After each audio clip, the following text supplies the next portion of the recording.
ನಗರದ ಸರ್ಕಾರಿ ಮಹಿಳಾ ಪ್ರಥಮ ದರ್ಜೆ ಕಾಲೇಜಿನಲ್ಲಿ ಗುರುವಾರ ಆಯೋಜಿಸಿದ್ದ ಯುವ ನಿಧಿ ಅರಿವು ಕಾರ್ಯಾಗಾರ ಉದ್ಘಾಟಿಸಿ ಮಾತನಾಡಿದ ಜಿಲ್ಲಾ ಗ್ಯಾರಂಟಿ ಯೋಜನೆಗಳ ಅನುಷ್ಠಾನ ಪ್ರಾಧಿಕಾರದ ಅಧ್ಯಕ್ಷ ಯಲುವಹಳ್ಳಿ ಎನ್ ರಮೇಶ್, ಚಿಕ್ಕಬಳ್ಳಾಪುರ ಜಿಲ್ಲೆಯಲ್ಲಿ ಯುವ ನಿಧಿ ಯೋಜನೆಯಡಿ ಅರ್ಹರಿರುವ 6,200 ಅಭ್ಯರ್ಥಿಗಳ ಪೈಕಿ 6,084 ಅಭ್ಯರ್ಥಿಗಳನ್ನು ನೋಂದಾಯಿಸಲಾಗಿದೆ. ನೋಂದಾಯಿತರ ಪೈಕಿ 5,058 ಅಭ್ಯರ್ಥಿಗಳಿಗೆ ಆರ್ಥಿಕ ಸವಲತ್ತು ಬಿಡುಗಡೆ ಮಾಡಿ ಶೇಕಡಾ 83.14 ಆರ್ಥಿಕ ಸಾಧನೆ ಮಾಡಲಾಗಿದೆ. ಬಾಕಿ ಉಳಿದಿರುವ ಅಭ್ಯರ್ಥಿಗಳಿಗೂ ಆರ್ಥಿಕ ಸೌಲಭ್ಯ ವಿತರಿಸಲು ಕ್ರಮ ವಹಿಸಲಾಗಿದೆ. ಒಟ್ಟಾರೆಯಾಗಿ ಜಿಲ್ಲೆಯಲ್ಲಿ ಈವರೆಗೆ 13.71 ಹಣವನ್ನು ಡಿಬಿಟಿ ಮುಖಾಂತರ ಅರ್ಹ ಉದ್ಯೋಗಾಕಾಂಕ್ಷಿಗಳ ಖಾತೆಗೆ ಜಮೆ ಮಾಡಲಾಗಿದೆ ಅಂತ ಮಾಹಿತಿ ನೀಡಿದರು.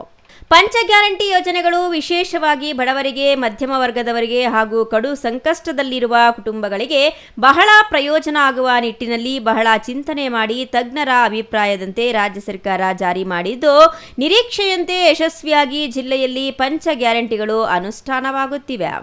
ಅನಿವಾರ್ಯ ಕಾರಣಗಳಿಂದ ಈವರೆಗೆ ಯಾವುದೇ ಅರ್ಹ ಫಲಾನುಭವಿಗಳು ಈ ಯೋಜನೆಗಳಿಂದ ವಂಚಿತರಾಗಿದ್ದಲ್ಲಿ ಸಂಬಂಧಪಟ್ಟವರನ್ನ ಸಂಪರ್ಕಿಸಿ ನೋಂದಾಯಿಸಿಕೊಂಡು ಸದರಿ ಯೋಜನೆಗಳ ಸದುಪಯೋಗ ಪಡೆದುಕೊಳ್ಳಬೇಕು ಎಂದು ಮನವಿ ಮಾಡಿದ್ರು. ಉದ್ಯೋಗಾಕಾಂಕ್ಷಿ ವಿದ್ಯಾವಂತ ಯುವ ಸಮೂಹಕ್ಕೆ ನೆರವಾಗುವ ನಿಟ್ಟಿನಲ್ಲಿ ನಿರುದ್ಯೋಗಿ ಭತ್ಯೆ ಯೋಜನೆಯನ್ನ ದಿವಂಗತ ದೇವರಾಜ ಅರಸು ಅವರ ಮುಖ್ಯಮಂತ್ರಿಯಾಗಿದ್ದಾಗ ಜಾರಿಗೆ ತಂದಿದ್ರು. ಇಂದಿನ ಯುವ ನಿಧಿ ಯೋಜನೆ ಅದರ ಮುಂದುವರೆದ ಭಾಗವಾಗಿದ್ದು, ಉದ್ಯೋಗಾಕಾಂಕ್ಷಿ ಪದವೀಧರರಿಗೆ 3,000 ರು, ಡಿಪ್ಲೊಮಾ ಅಭ್ಯರ್ಥಿಗಳಿಗೆ 1,500 ರು ನೀಡಲಾಗುತ್ತಿದೆ. ಈ ಯೋಜನೆಯಡಿ ಅಭ್ಯರ್ಥಿಗಳನ್ನು ನೋಂದಣಿ ಮಾಡುವ ಪ್ರಕ್ರಿಯೆಯು ನಿರಂತರವಾಗಿ ಚಾಲನೆಯಲ್ಲಿದ್ದು, ಅಭ್ಯರ್ಥಿಗಳೇ ಆನ್ಲೈನ್ ಮೂಲಕ ನೋಂದಣಿ ಮಾಡಿಕೊಳ್ಳಬಹುದಾಗಿದೆ. ಈ ಸಂಬಂಧ ಯಾವುದೇ ತೊಡಕುಗಳಿದ್ದಲ್ಲಿ ಜಿಲ್ಲಾ ಉದ್ಯೋಗ ವಿನಿಮಯ ಕಚೇರಿಯನ್ನ ಸಂಪರ್ಕಿಸುವಂತೆ ಮನವಿ ಮಾಡಿದ್ರು.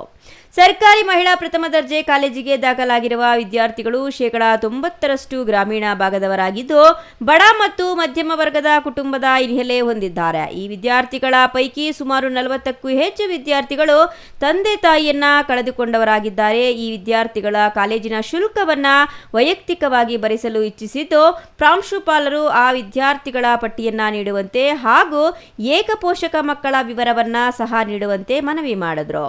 ಈ ವಿದ್ಯಾರ್ಥಿಗಳಿಗೆ ಆರ್ಥಿಕ ಸಹಾಯವನ್ನ ಮಾಡುವುದಾಗಿ ಜಿಲ್ಲಾ ಗ್ಯಾರಂಟಿ ಯೋಜನೆಗಳ ಅನುಷ್ಠಾನ ಪ್ರಾಧಿಕಾರದ ಅಧ್ಯಕ್ಷರು ಭರವಸೆ ನೀಡಿದ್ರು.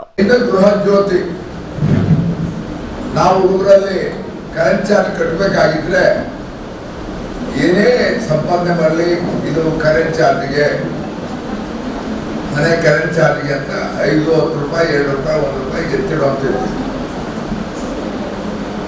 ಆ ಒಂದು 200 ಯೂನಿಟ್ ಪ್ರತಿ ಕುಟುಂಬಕ್ಕೆ ಉಚಿತವಾಗಿ ವಿದ್ಯುತ್ ನೀಡುವಂಥ ವಿಚಾರ, ಅದರಲ್ಲೂ ಕೂಡ ನೀವು ಫಲಾನುಭವಿ ಆಗಿದ್ದೀರಿ. ಶಕ್ತಿ ಯೋಜನೆ ವಿಶೇಷವಾಗಿ ಮಹಿಳೆಯರು, ಹೆಣ್ಣುಮಕ್ಕಳು, ವಿದ್ಯಾರ್ಥಿನಿಯರು ಯಾರು ಇಡೀ ಕರ್ನಾಟಕದ ಮೂಲೆಯಿಂದ ಎಲ್ಲಿಗಾದ್ರೂ ಓಡಾಡ್ಬೋದು. ನೀವು ಸರ್ಕಾರಿ ಬಸ್ಸಲ್ಲಿ ಹೋದಾಗ ದುಡ್ಡು ತಗೊಂಡಿದ್ದಾರ ಟಿಕೆಟ್ಗೆ? ಪ್ರಾಂಶುಪಾಲರು ಹೇಳೋದು ಅಲ್ಲ, ಹೂ ಅಂದ್ರೆ ಹೂ ಅನ್ನೆ, ಇಲ್ಲ ಅನ್ನೆ. ಕಾಸು ಕೊಟ್ಟು ಟಿಕೆಟ್ ಪರ್ಚೇಸ್ ಮಾಡಿದ್ದೀರಾ? ಶೇಕಡ ಸುಮಾರು 40 ಜನ, 40% ಇಲ್ಲಿರೋ ಎಲ್ಲ ವಿದ್ಯಾರ್ಥಿಗಳಲ್ಲಿ ಶೇಕಡ 40% ಬಾಗೇಪಲ್ಲಿ ವಿದ್ಯಾರ್ಥಿನಿಯರೇ ಇದ್ದಾರೆ ಅನ್ನೋ ವಿಚಾರವನ್ನ ನನಗೆ ಪ್ರಾಂಶುಪಾಲರು ಹೇಳಿದ್ರು. ಬಾಗೇಪಲ್ಲಿಗೆ ಹೋಗ್ತಾ ಇರ್ತೀರಿ, ಬರ್ತಾ ಇರ್ತೀರಿ,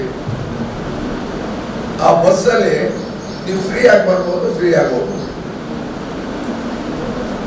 ಅದರಲ್ಲೂ ಕೂಡ ನೀವು ಫಲಾನುಭವಿ ಆಗಿದ್ದೀರಿ.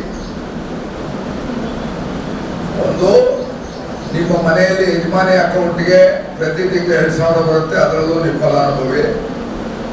ಎಷ್ಟೋ ಮಕ್ಕಳು ನಾವು ಪೇಪರಲ್ಲಿ ನೋಡಿದ್ದೀವಿ, ನೀವು ನೋಡಿರ್ಬೋದು, ಗೃಹಲಕ್ಷ್ಮಿಯಲ್ಲಿ ಬಂದು ಕೂಡಿ ಟನಾನ ನನ್ನ ಮಗಳಿಗೆ ಲ್ಯಾಪ್ಟಾಪ್ ಕೊಡಿಸ್ದೆ, ನನ್ನ ಮಗಳಿಗೆ ವಿದ್ಯಾಭ್ಯಾಸಕ್ಕೆ ಉಪಯೋಗಿಸಿ ಇವತ್ತು ಅವಳು ರ್ಯಾಂಕ್ ಬಂದಿದ್ದಾರೆ, ನನ್ನ ಮಗಳು ವಿದ್ಯಾಭ್ಯಾಸಕ್ಕೆ ಉಪಯೋಗಿಸಿ ಇವತ್ತು ಅವಳು IAS ಮಾಡಿದ್ದಾರೆ. ಈ ತರ ಸ್ಟೇಟ್ಮೆಂಟ್ ನಾವು ಕಂಡಿದ್ದೀವಿ. ಇನ್ನು 3ನೇದಾಗಿ ಗೃಹಲಕ್ಷ್ಮಿ ಆಯ್ತು, ಶಕ್ತಿ ಆಯ್ತು, ಅದಾದ್ಮೇಲೆ ಯುವ ನಿಧಿ ಬಗ್ಗೆ ಡೀಟೇಲ್ ನಮ್ಮ news bureau, CTV news, Chikkaballapur.